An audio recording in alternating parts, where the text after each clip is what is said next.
Hi, everyone, and welcome to today's show. It's a special healthcare and senior living edition. I'm Taylor Musclo, and the manager of nutrition services here at Sysco Canada, and I am going to be your host for today. We have a really exciting show lined up for you, and especially since March is Nutrition Month. So Nutrition Month is celebrated really by building awareness and importance of healthy eating and living for all Canadians. And the theme that was selected this year by Dietitians of Canada is all about helping you to find your healthy. And it'll explore different ways how our culture, traditions, personal circumstances, and nutritional needs all play a role in what healthy looks like for you.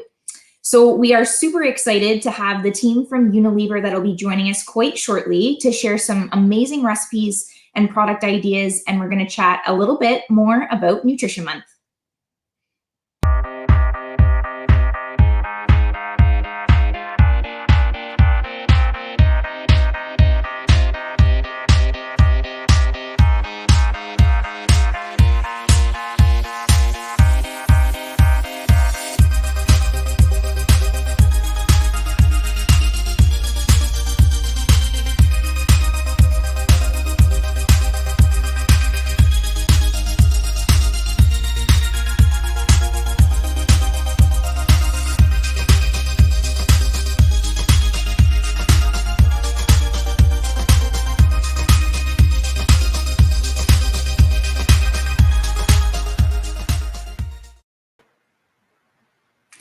Welcome back.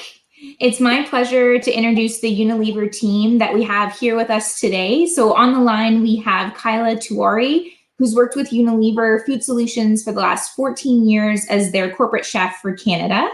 We also have Stephanie Weaver, the senior nutritionist at Unilever, supporting the Food Solutions business. Stephanie is also a registered dietitian nutritionist with over 15 years experience in the industry. So welcome, Kyla and Stephanie. We're excited to have you here today.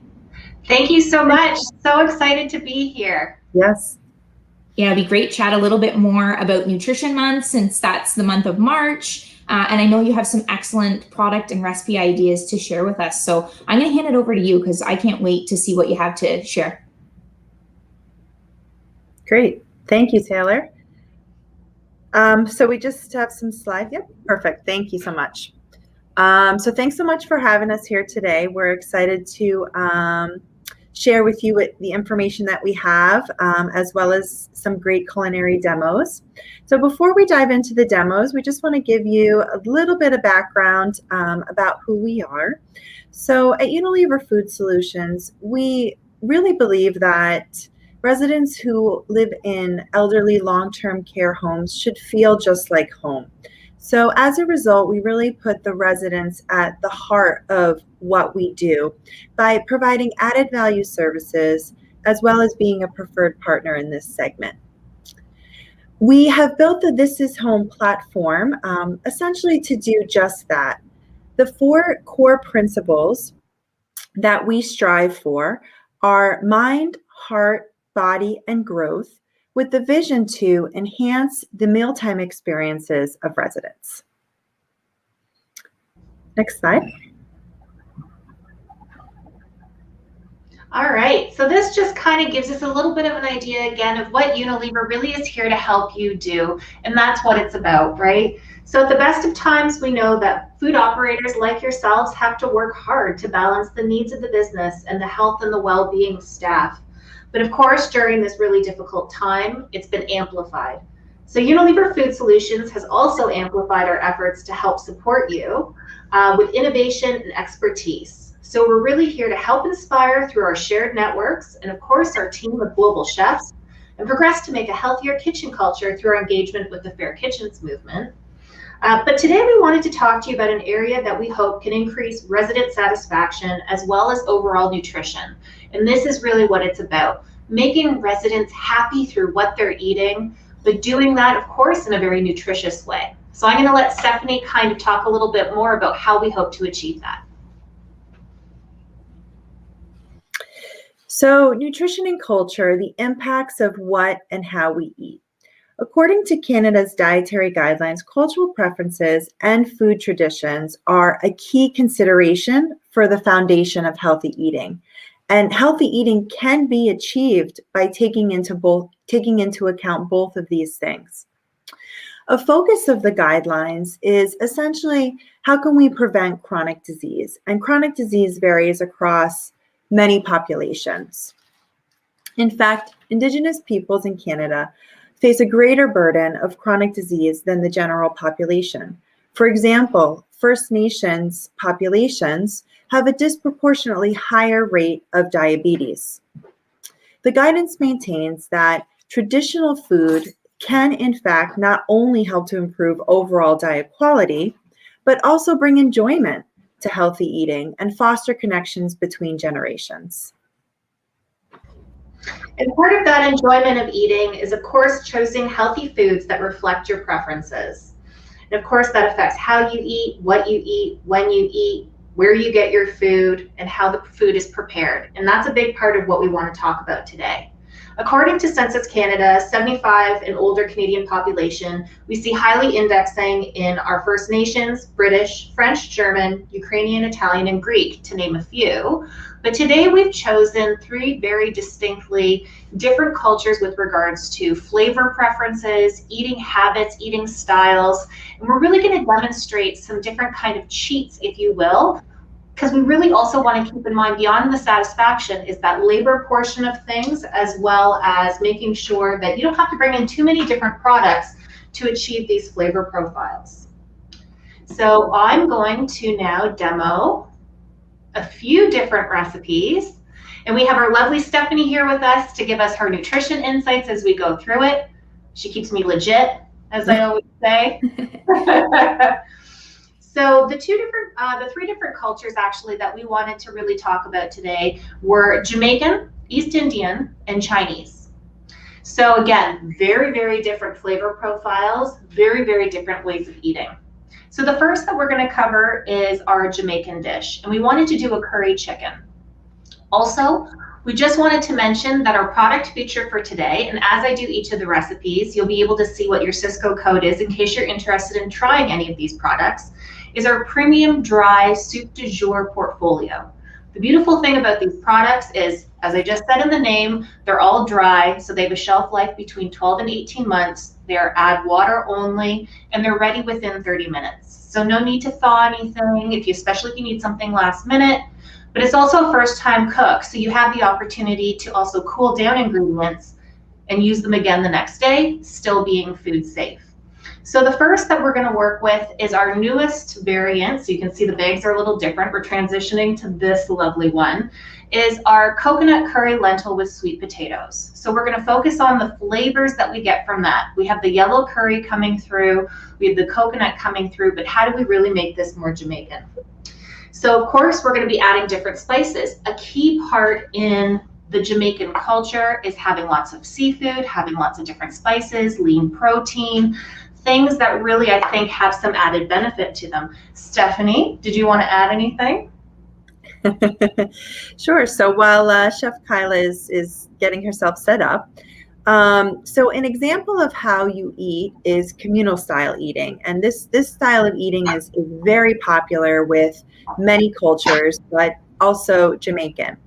And while this can definitely foster that sense of community, family, lots of people around the table with large plated sharing, it can also make it very difficult to find the right portion balance. And so while this can be challenging, it definitely can be done. One of the things that I would recommend is certainly being mindful of appropriate portions. You can find a lot of this information through Canada's Food Guide, but also that's not always easy to do when you're sitting at the table. So the other thing you can do is look at the plate and use that for guidance. So for example, about half the plate, fill that up with vegetables. A quarter of the plate can be that lean protein or seafood that Chef Kyla mentioned. And then the other quarter can be grains. So it's about the proper plating to make sure that you're getting the right proportion of foods within the meal. Absolutely, Stephanie. Thank you so much. So as you may have noticed, I did pop something in the pan here. I'd heated up my pan already with a tiny bit of oil. a tiny bit of olive oil, and I've added my diced or my strips of red bell peppers. Now this is also a great opportunity to start introducing a variety of different vegetables into this, ones that really pack full a lot of fiber, of course, to really sneak in that nutrition there, if you will, because the main part of this is really going to be driving that familiar flavor, right? So that being said, we're gonna add some ginger to it. There is some ginger flavors that currently exist in this particular variant of soup, but we're just gonna kind of enhance it a little bit more. And I love eating ginger. I feel like there's some really good nutritional properties to it as well. It has that really nice, strong flavor to it, very recognizable. And then now that we have our ginger in there, we're also gonna add our diced up chicken breast. So this is the lean meat that we wanna use. Would also be appropriate to use some sort of really lean seafood as a protein as well, or keeping this completely vegetarian by either adding diced potato, diced sweet potato. Again, getting your fiber in as part of that, but if we really need to get those vegetarian diets in there. That's something else to be said, is that this soup is actually suitable for vegans, and they're gluten-free as well. So our lean protein, we've actually tossed in a little bit of curry powder that has allspice in there as well, to really, really get those authentic flavor profiles happening. So I'm gonna toss it in here with my peppers and my ginger.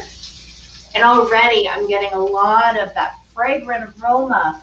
It smells so good already, and I haven't even added the final piece here. And that's right, this is the final piece. So I had 3 ingredients and then my prepared soup. I would recommend, of course, preparing all 4 liters at once of the soup. That's how much of water you add to each of these bags. It's consistent across the entire board. Again, like I said, if you don't need it all, you can refrigerate it for up to 3 days and use it again, or you can freeze it and use it after 3 months as well. So we're just I was just going to say that was such a great tip on, being able to share different protein options, whether it's plant-based or it could be an animal, or you mentioned like a seafood. I could see a shrimp going really nicely in this particular soup. So kind of sounds like the Knorr Premium Soup du Jour have multiple menu applications. Absolutely. And that's really why, I kind of jumped right into it, didn't I? I didn't even talk about using it just as is, as a soup. This is really meant to be more of a sauced entree. So to your point, the flexibility, the multi-capability of all of this really, really makes it so much easier. And flavors that, again, yes, I know a lot of you like to make your items from scratch. I would love to too, but a lot of these soups actually have 20 different ingredients in them that are real, natural, no artificial colors or flavors or preservatives, ingredients that just save you so much time, and it's so much less expensive than sourcing out a lot of those ingredients. So we've kind of browned off our chicken here, and again, I wish you could smell. This is the downside to this whole virtual world, is that you can't enjoy this with me, but trust me, it's great. So I'm going to add in my prepared soup right now. And what's nice, again, is that it has some lentils in here. So again, getting that really nice protein from the legume aspect of it, and a little bit of coconut milk. And like I said, that very vibrant yellow curry aspect to it. A tofu would probably also go nicely in here too, again, if you wanted to make it vegetarian. Kyla? Absolutely. Works really well as vegetarian, or like I said, suitable in that vegan area. Traditionally, actually, this soup is kind of also more focused after East Indian flavor profiles, which is why I kept adding the allspice into this to make it more of a Jamaican type of curry as opposed to that East Indian yellow curry that we're used to seeing. So already, you can see how easy it is to get 2 distinctly different flavor profiles. I mean, they have some overlap, but from 2 different cultures, 2 different expectations of food preferences. So we're just giving it a little bit of a stir here, and I'm actually almost ready to plate this guy. So as Stephanie said, so this just happens to be my dish size right here.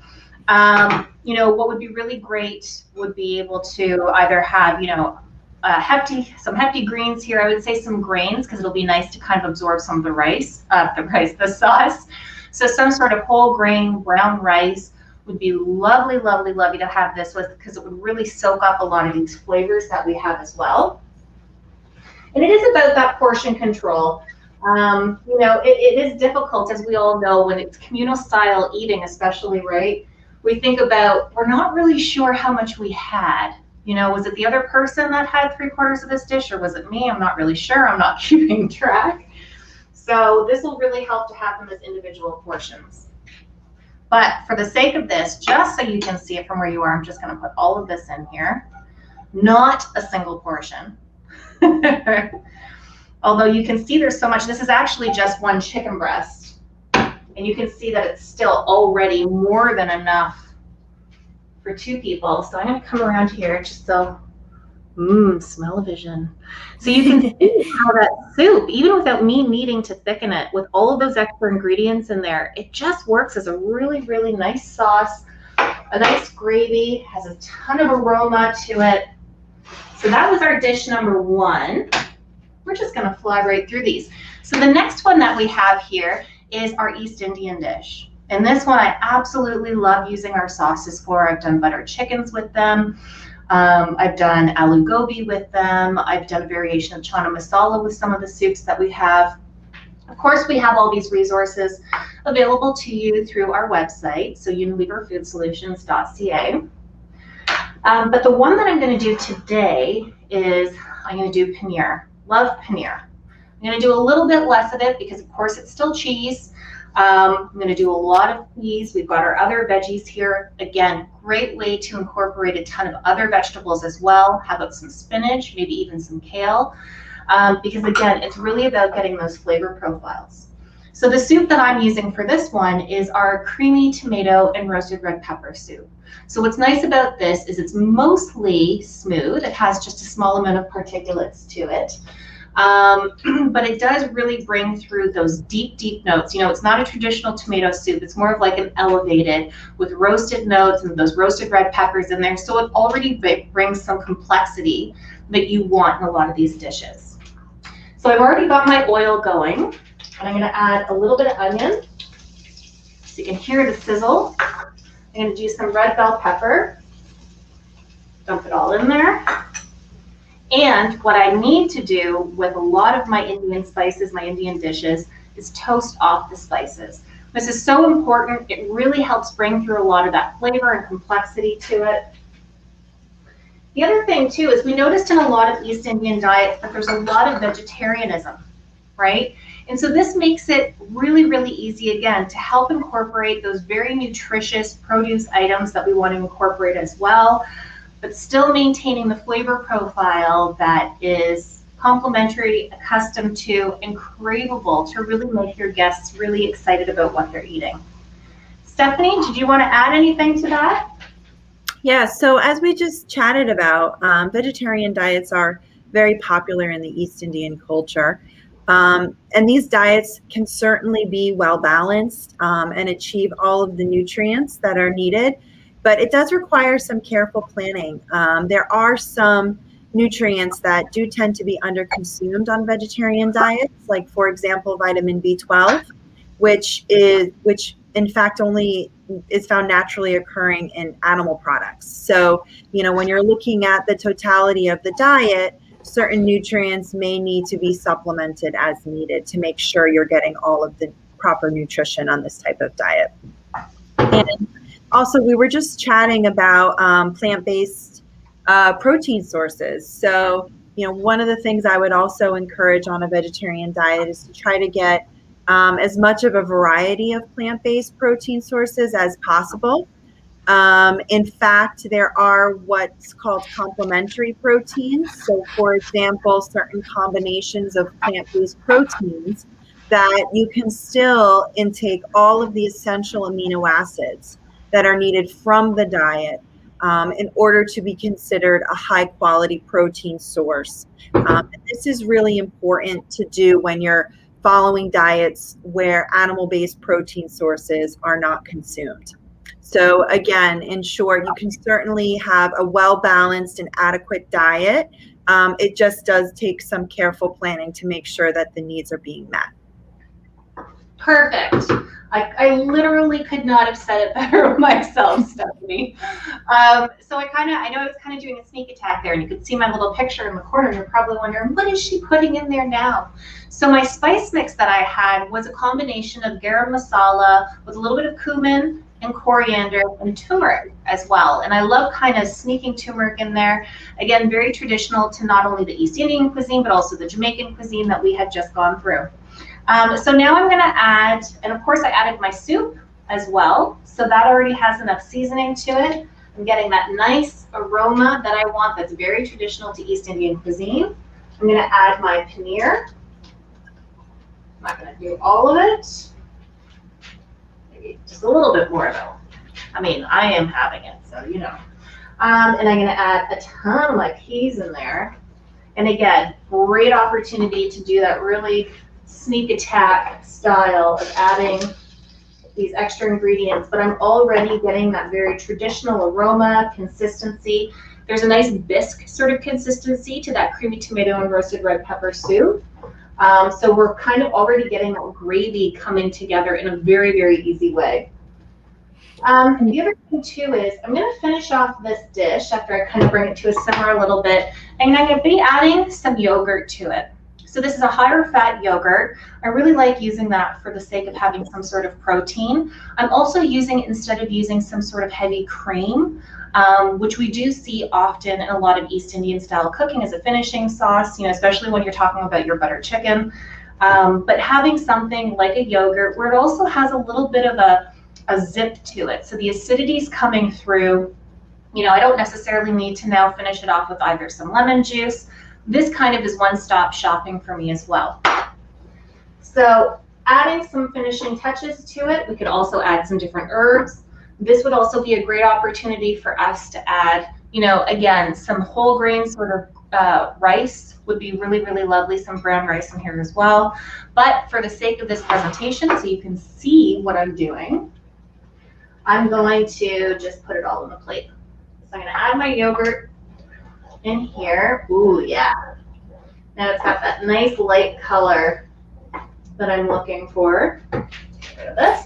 Kyla, that's such a great tip to use the yogurt as a way to add that creaminess without kind of using, you know, a whipping cream, for example. I also love the suggestion too on the spices, because that's an excellent way to add flavor without traditionally using salt.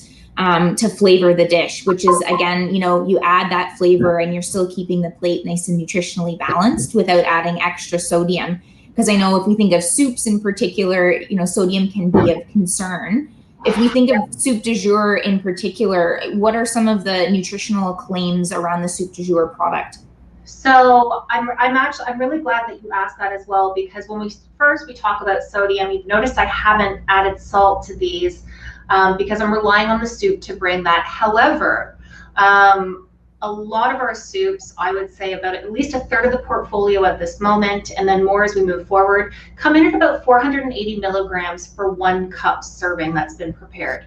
So although not low sodium, it is that nice balance between lower than what you would see from a convenient soup.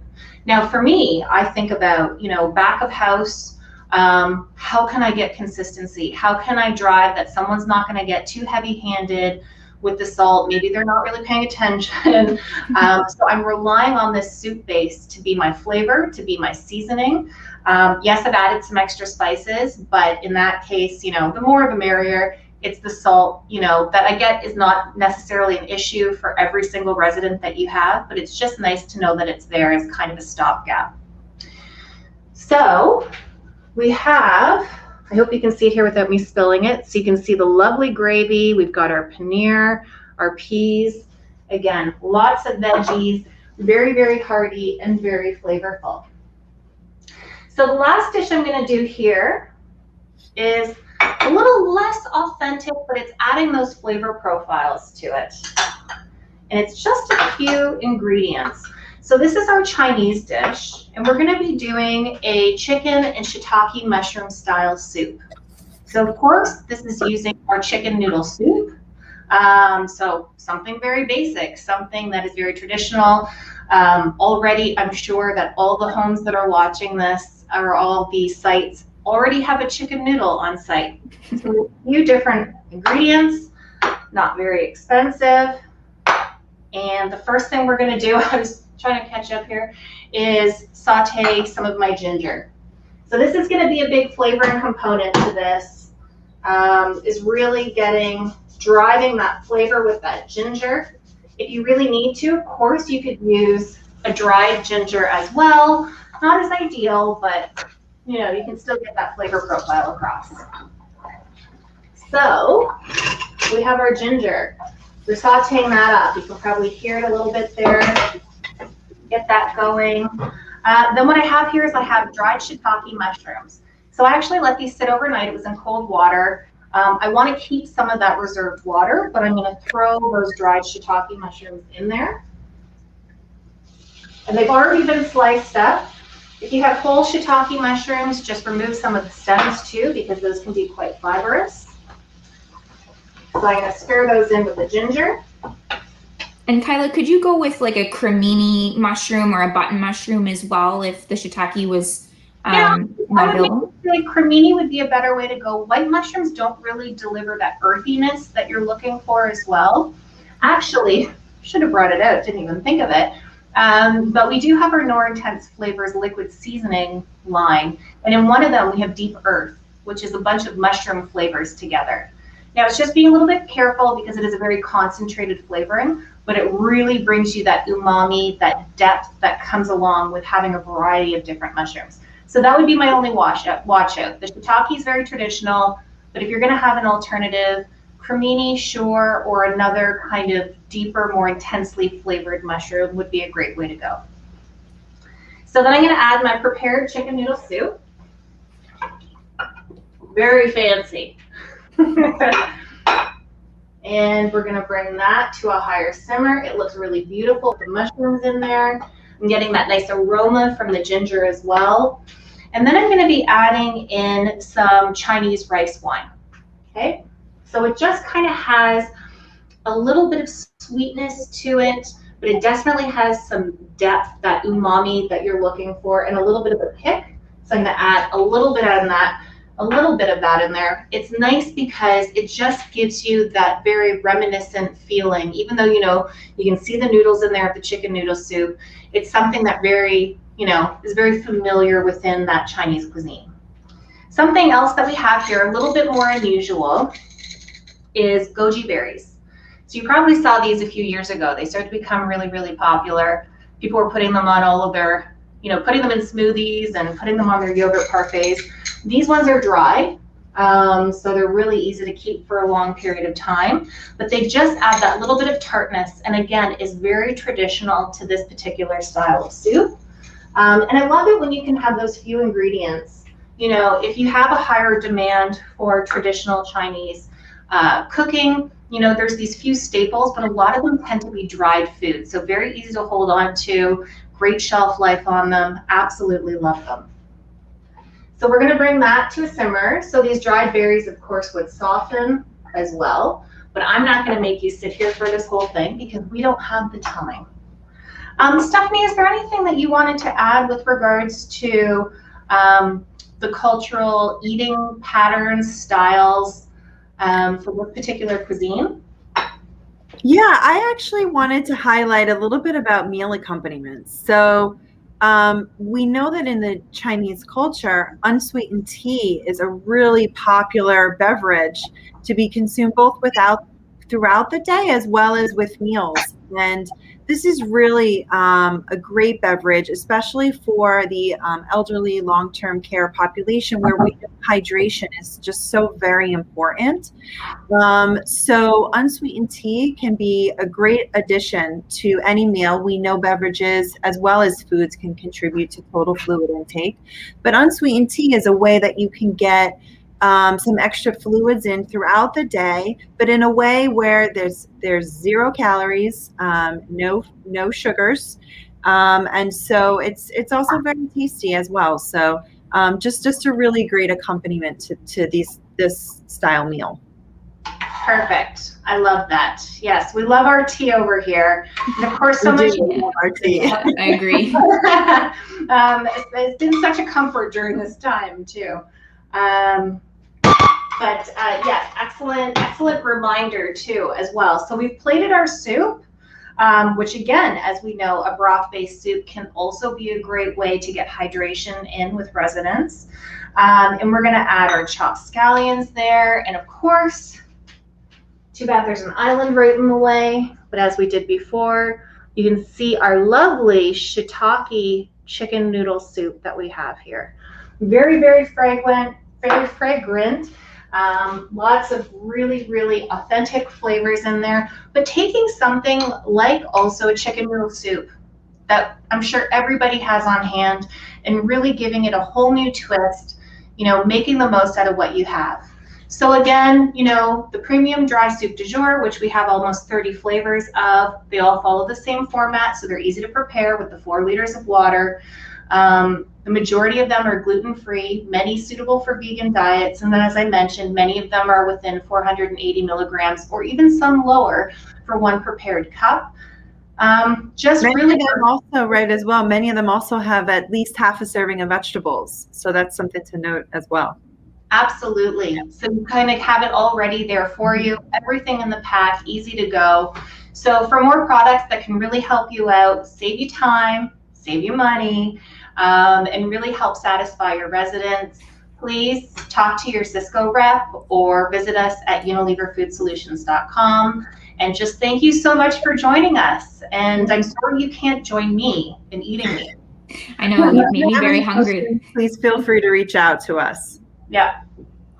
Fantastic. Thank you so much, Kyla and Stephanie, today for that wonderful overview. So great to see the versatility on those soup du jour products and how they can be used in a variety of different ways. And then just chatting a little bit more about Nutrition Month. That's always super exciting to talk more about that. So thank you for your tips and your product ideas. That's fantastic. As Kyla mentioned, if you have any questions, you can reach out to your Sysco rep.